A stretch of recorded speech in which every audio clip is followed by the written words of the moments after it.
Canada Spotlight. I'm Mike Arsenault. Every week we take a look at some of the most interesting and entertaining stories produced across the Global News Network. And as I get older, I become more and more interested in stories that prove that age is just a number. Although I still have a few decades to go to reach the age of the woman featured in our first story, she's proof that you don't have to stop reaching your goals because there are too many candles on your birthday cake. Connie Stamehughes moved to Canada in her 20s, studied nursing in her 40s, started swimming in her 60s, and swam for the first time across the Okanagan Lake in her 80s. She recently celebrated a milestone birthday and is planning to take the journey across the lake once again. I just thought of it simply because nobody of 90 has swam across the lake. This year's swim will be different for Connie. She is trying to raise $10,000 for Doctors Without Borders after all the work they've done during the pandemic and with the war in Ukraine. It's the medical staff that has been overworked, and it's been so hard for them that I figured, well, I can do something, I hope. Yeah. This will be the 7th time Connie will swim across the Okanagan Lake, and she's been training multiple times a week at her local swim club to get prepared. She says it takes a lot of work to be fully ready. You can't just cold turkey do this. Of course, the lakes, swimming in the lake is quite different. And you have currents and waves, and it's colder and all that sort of thing. The swim takes place July 16th. It starts on the West Kelowna shore, then ends here at Hot Sands Beach. Jasmine King, Global News, Kelowna. More impressive than crossing the lake at 90 is that Connie only started swimming in her 60s. That's incredible. And those are the most impressive senior citizen biceps I've ever seen. From BC to Manitoba now.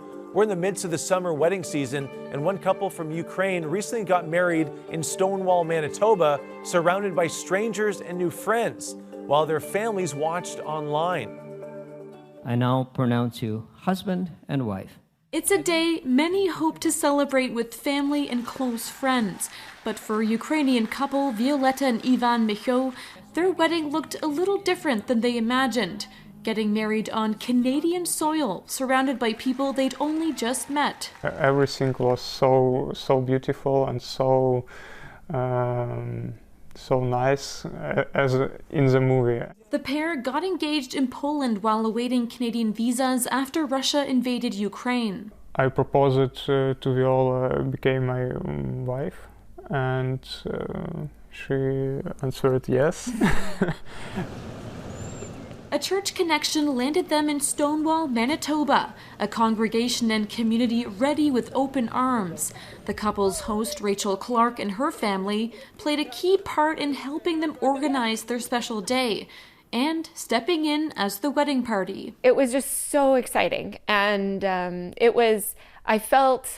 I felt like I was playing many roles that day. Pastor Rusty Hildebrand says the Saturday nuptials were an open event, drawing in more than 100 people. Some, including close family, watched a live stream of the celebrations from places like London and Poland. I don't know that any of us had ever experienced a wedding like that, where of course everything happened in both languages. Dozens pitched in to make it all happen, from arranging the cake to the flowers. Yeah, we had great people who help us. They're turning a page, ready to move forward in their lives together.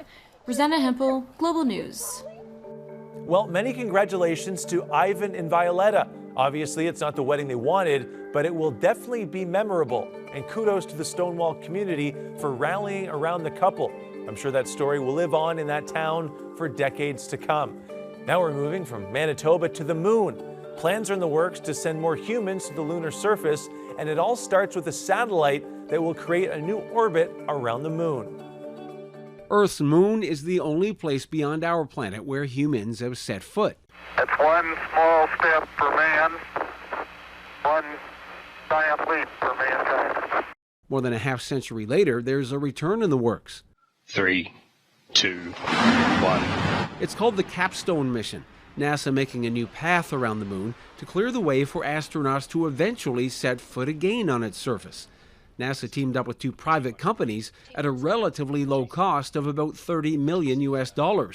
The satellite, about as big as a microwave oven, will create the new orbit, sending crucial information almost 400,000 kilometers back to Earth. If we can set up a base camp of sorts on the moon, we can learn even more about what it takes for humans to thrive and survive on these different and difficult environments. In the near term, there are other moon pursuits, including a Canadian company that intends to support the mining of energy called helium-3. If you mine that and bring it here, you have good source of renewable energy without the harm of radioactive material. The moon's weak atmosphere and lack of liquid water make it impossible for humans to live there, but the prospects for another visit are coming more sharply into view. Ross Lord, Global News. I know a lot of people have aspirations of space travel, but that's not on my list at all. I like fresh air too much. Give me nature here on Earth instead of a sterilized lunar environment. And speaking of fresh air, my latest feature for Global News Weekend took me to a farm outside of Toronto to learn about equine therapy and also what it isn't. Equine therapy uses horses as a tool to help facilitate the therapeutic process. That's according to Alexis Cronin from the Horse Therapy Center of Canada.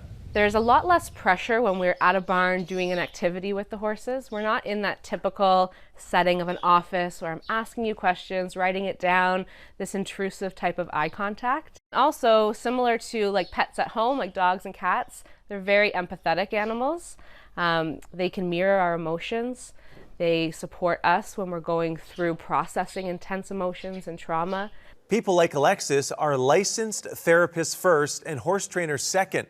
Coverage for equine therapy sessions typically falls under conventional therapy benefits from most insurance providers. There are some misconceptions surrounding equine therapy. The biggest misconception is that people think they're going to come and ride the horses. We really want to see our horses as our healers, not kind of objects for us to ride. We're doing things like processing intense trauma. We do things like narrative trauma therapy. And these are big emotions to have. And to have these big emotions where you might have residual feelings come up from the original trauma, it's not the safest thing to be on a horse doing that. Alexis, I'm going to be perfectly honest. I've only been around a horse once in my life. I went horseback riding when I was 12. The horse didn't like me. I wasn't a fan of being on the horse, and it was not a great experience. So I'm trying to think of why something like this type of therapy would be good for me when I'm going into the experience already being a little bit anxious around a horse. Mickey's been stomping his feet. It's telling me that you're probably a little nervous. Mickey is a little anxious as well, and it's a really rewarding experience for you guys to be able to regulate together. Right now I'm feeling bad that Mickey is stressed, so I want his stress to leave, which is making me more stressed, so I just kind of want to get away from the situation. So how do I kind of break through that with him so that we're both a little calmer?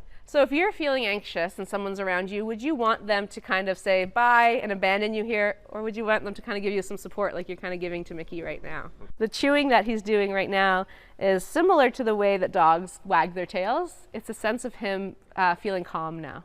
After a quick grooming session for some more bonding, it was time for Mickey and I to tackle the obstacle course together.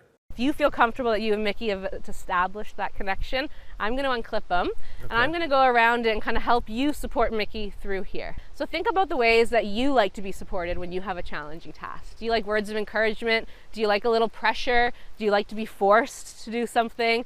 All right, we can do this, buddy. You ready? Let's do it. Right through, we can handle this. There we go. He's looking at it. Yeah, you're a good boy. We can do it. Hey, so when you get to something difficult and you resist, how can we help them kind of get through? We can do this. Yeah, we can do this. Hey, good boy. Good boy. Come on. Good boy. Come on, Mickey. It's okay. It's okay. Hey, you can do this with me. Hey? Good. Yeah, let's go. And then just think about those assertive skills and just kind of, no big deal. Let's go. Yeah, we got it. Good job. And then big pets for him. There we go. Good job. We did it. This is our big finish line. line here. Get over the finish line. Great job. All right, Mickey. And lots of love. Good job, buddy. It's amazing how my comfort level with Mickey changed from when I first arrived to leading him through the obstacle course. I've always been uneasy around horses, but I think Mickey and Alexis cured me of that. Last up this week is another episode of Off the Beaten Path, a series that looks at interesting areas across this vast country of ours. We're heading to Prince Edward Island for a look at the still functioning West Point Lighthouse. The West Point Lighthouse still operates as a lighthouse, inn, and museum. It was built in 1875. 88 years, there was only 2 lighthouse keepers. It stands at 67 feet, 8 inches tall, and it's the tallest lighthouse in Prince Edward Island. The second generation design started in 1873. It was a square tapered wood construction, which has stood the test of time almost 100 years.